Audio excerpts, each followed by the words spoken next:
Hello my scrappy peeps, it's Cheyenne the Pixie Crafter and welcome to another scrapbook process video.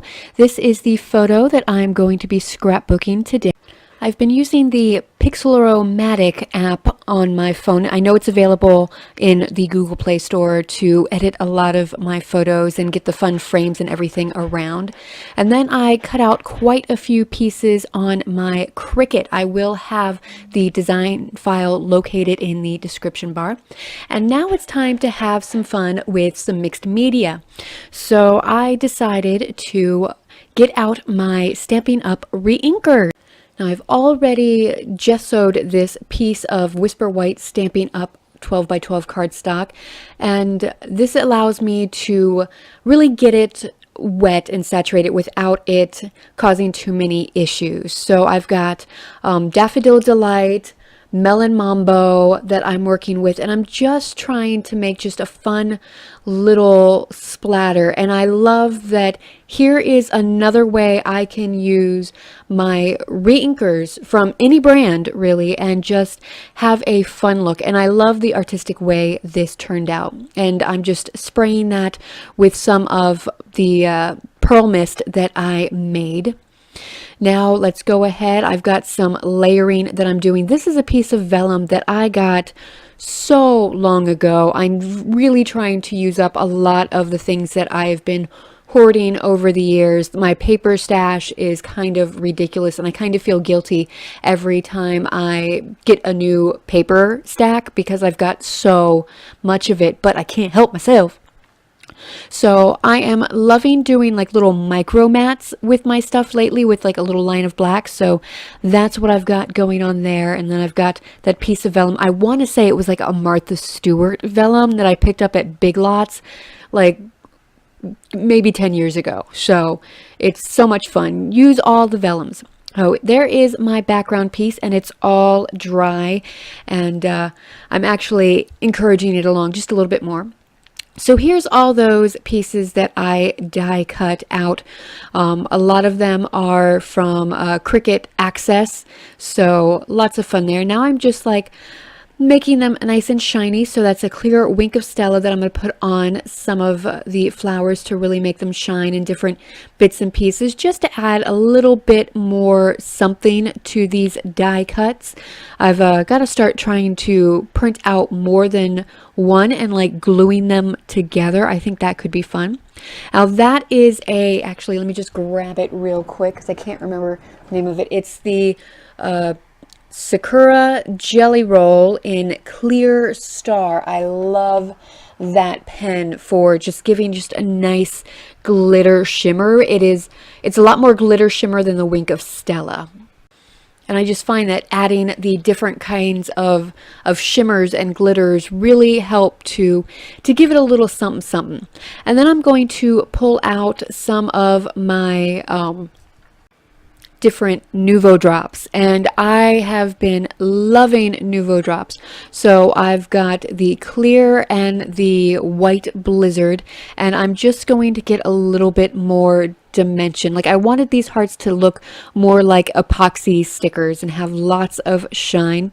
The Nuvo drops are wonderful. They will kind of self-level, so I love that. A lot of the clear glaze type products, they don't always do that, so you end up with little nozzle marks and stuff in it. So I'm just going through and getting all of that on these, and here's some like nice glitter and shimmer, and it's just so wonderful. Now, one thing to note when you're working with Nuvo drops, you want to let these dry and set for at least 24 hours. Because they are dimensional, it can sometimes take it a little longer to fully set, and you don't want to get these on your scrapbook page and then put them in your page protector and have them get all smushied down. So have patience and take time to really get those to set and dry completely. Now I thought I needed some black spots, so I've got my Tim Holtz, I believe it's the marker spritzer. I love it, whatever it is. It's fantastic. If you see it at your craft store or online, get it. And I've got the black soot distress marker, and I'm just going through and getting some nice subtle black splooches on there. And then I've got a rough idea of where I want everything, because I did design a lot of this in my Cricut Design Space. So I'll go ahead. I've got a video up where I kind of show my process when I'm doing that, so I can really lay out my scrapbook page so I have a good idea of where I want everything. So it had been a while since I got back to this page, because I actually started it before I went on vacation. So those Nouveau drops, those were very dry by this point. They had a full week to dry. So it's been a week. I'm relaxed. I had a wonderful time at Disney, and now I'm back and I'm putting this scrapbook layout together. So I kind of forgot a little bit what I was doing, which is also why I love that I had already designed it in Design Space, because I can just pull up that file and kind of see, oh, that's how I want it to go. And now I'm taking my Scotch Quick Dry Glue. Is that what it's called now? It was something when I first started, and then they renamed it. No, it's the Scotch Tacky Glue now. Used to be the Quick Dry Glue many moons ago. I'm dating myself now. So I love that adhesive. It really does dry quickly. I've got it in this little bottle, and I find as long as I really keep up with the nozzle cleanliness, then I don't have a whole lot of trouble with it. But every now and again, I do have to take the top off and kind of clean it out a little bit. So I've seen a lot of people use the Fine Tech bottle, and I think that's, when it's time to refill, that's what I'm going to go for. I've got this fun foam that I found at Walmart for a song. It's really wonderful stuff. Next time I'm definitely going to get the self-adhesive version. And I love that I can just take and I can cut these up and really make them the size that I need for some of my bigger dimensional stuff, so it can have that support. Instead of adding like 500 dimensionals to it, I can just add a bigger piece of fun foam to it, and it's fine. So that's what I'm doing. I'm just kind of customizing all of this so I can get some dimension. I do like to add a little bit of dimension to my scrapbook layouts, but not too much, because then my entire scrapbook gets a little thick, and it's like, yeah, I've only got 3 pages in here because I added so much dimension. It's never quite that bad. That's a bit of a stretch there. So here I'm just kind of tucking everything back in together and getting it all glued in, and I love how this turns out. It's really a mesh of so many different kind of styles, but that's kind of how it is, because this is my mother and my son. So grandma and her grandson, and we were out to dinner at Red Robin, which was our favorite at the time, and they didn't really have any of these in Florida, which is where my mother lived at the time. So it was kind of a treat to take her out to that restaurant and have some good family time. So this is definitely like multi-generational sort of scrapbook layout. So we've got like the fun mixed media, which is kind of like my son and his younger energy, and then we've got some nice like retro food stuff, because my mother and we are kind of into like retro vintage sort of stuff, and lots of florals and stuff. So, you know, I like mixing stuff like that. Like, I don't feel like I have to stick to like all retro or all modern or, you know, whatever. I liked having more of an eclectic look to this, because that's kind of how it was. Now here's my little handy dandy guide that I actually cut from a stencil that I got so long ago.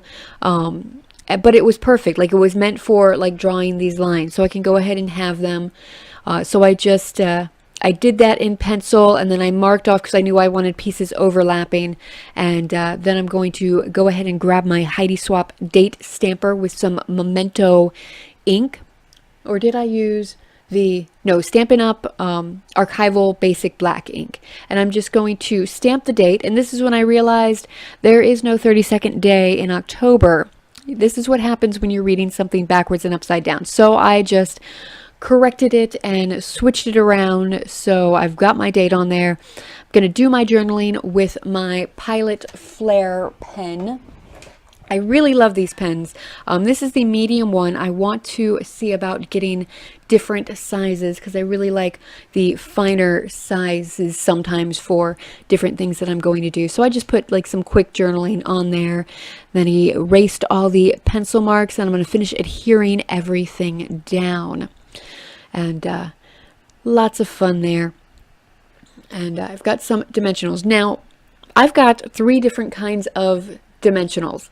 They're all different size thicknesses, so I can really have a nice tiered look without having to double up on my dimensionals. So that's kind of fun. So that's what I'm doing here. I'm using like these super thick ones that I got from the Michael's Dollar Bin like many moons ago, and some other ones. And then I thought that the page was lacking a little something, so I'm like, you know what, let me get out my I believe it's the Timeless Textures. Let me just check that real quick.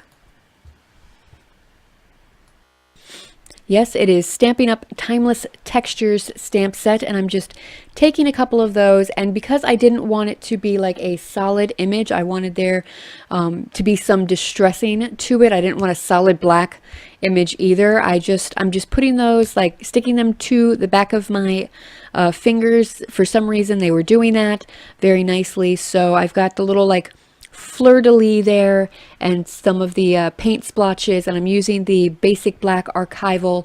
Again, I'm doing some like multi-stamping, so there's some that are like really dark and then they're kind of fading out. So I felt like adding that, it really kind of grounded everything, anchored it all, if you will.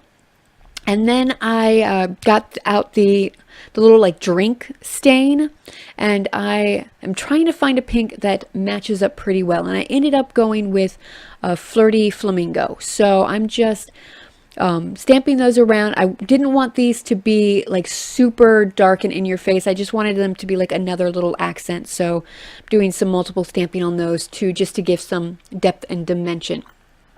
Then as I was doing all the stamping, I actually ended up pulling up the grandma, so I wanted to make sure that that was stuck down. And this is the finished piece.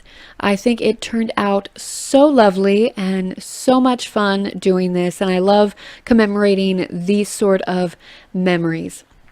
So that is it for today's process video. Thank you so much for watching. If you liked what you saw, please go ahead and hit that like button. And if you haven't already, go ahead and subscribe. That way you don't miss out on any of my videos. So until next time, happy scrapping. Bye.